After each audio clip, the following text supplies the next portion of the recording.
एक समय ऐसा था जब धरती पर डायनासोर जैसे विशालकाय जीवों का राज था, लेकिन आज उनकी प्रजाति विलुप्त हो गई है। इन दैत्याकार डायनासोर्स ने करीब 16.5 करोड़ सालों तक धरती पर राज किया। इनके सबसे पुराने अवशेष लगभग 23 करोड़ साल पहले के हैं। 23 करोड़ साल पूर्व डायनासोर्स पृथ्वी पर विकसित हुए, लेकिन 6.5 करोड़ साल पहले ये पृथ्वी के नक्शे से पूरी तरह गायब हो गए। इन डायनासोर्स की लगभग 700 अलग अलग प्रजाति लिए। ये बात है आज से 6 करोड़ 50 लाख साल पहले समय की। धरती पर आज से लगभग 10 करोड़ साल पहले एक एस्टेरॉयड का टुकड़ा क्षुद्र अंतरिक्ष से आ रहा था। वह पृथ्वी से लगभग 20 करोड़ मील दूर मंगल और बृहस्पति के बीच बने क्षुद्र ग्रह बेल्ट में घूम रहे एक बड़े एस्टेरॉयड से जा टकराता है। इस टकराव से बड़े एस्टेरॉयड की दिशा बदल जाती है और वह क्षुद्र ग्रह बेल्ट से निकलकर सीधे पृथ्वी की ओर 22,000 मील प्रति घंटे की रफ्तार से बढ़ने लगता है। 40 किलोमीटर के व्यास वाला यह 2 ट्रिलियन मैट्रिक टन का ये एस्टेरॉयड जब पृथ्वी के वातावरण के संपर्क में आया तो उसकी रफ्तार 70,000 किलोमीटर प्रति घंटा हो गई। पृथ्वी के वायुमंडल में घुसते ही फ्रिक्शन की वजह से ये एक भयानक आग के गोले में बदल गया।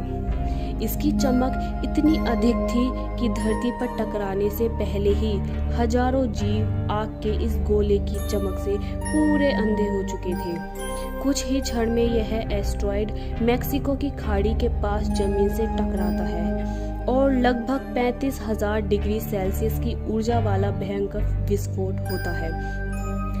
ये विस्फोट इतना शक्तिशाली था कि इसके टकराते ही धरती की लाखों टन धातु अंतरिक्ष में चली गई। टकराव वाली जगह पर 180 किलोमीटर चौड़ा 20 किलोमीटर गहरा गड्ढा बन गया।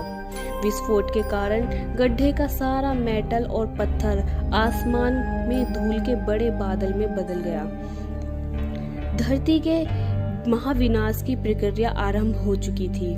इस भयानक विस्फोट में रेडिएशन से जीव जलकर पूरी तरह से राख के ढेर में बदल गए थे। विस्फोट की वजह से जो लाखों टन मेटल, पत्थर और धूल अंतरिक्ष में गया था, वह ग्रेविटेशनल पुल की वजह से ठीक 40 मिनट बाद आग के गोले में बरसने लगे।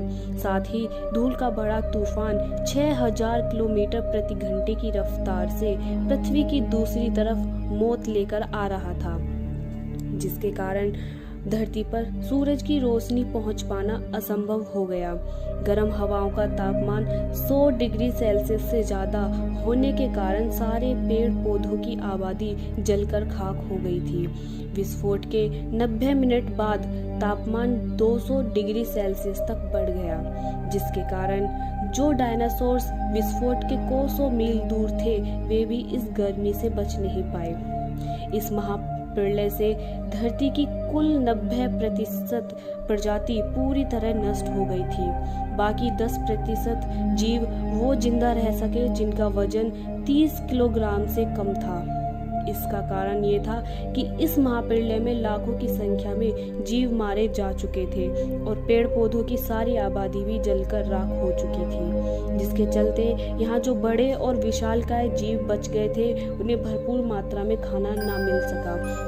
लेकिन यह महाप्रलय किसी अन्य जीव के लिए फायदेमंद साबित होने वाला था।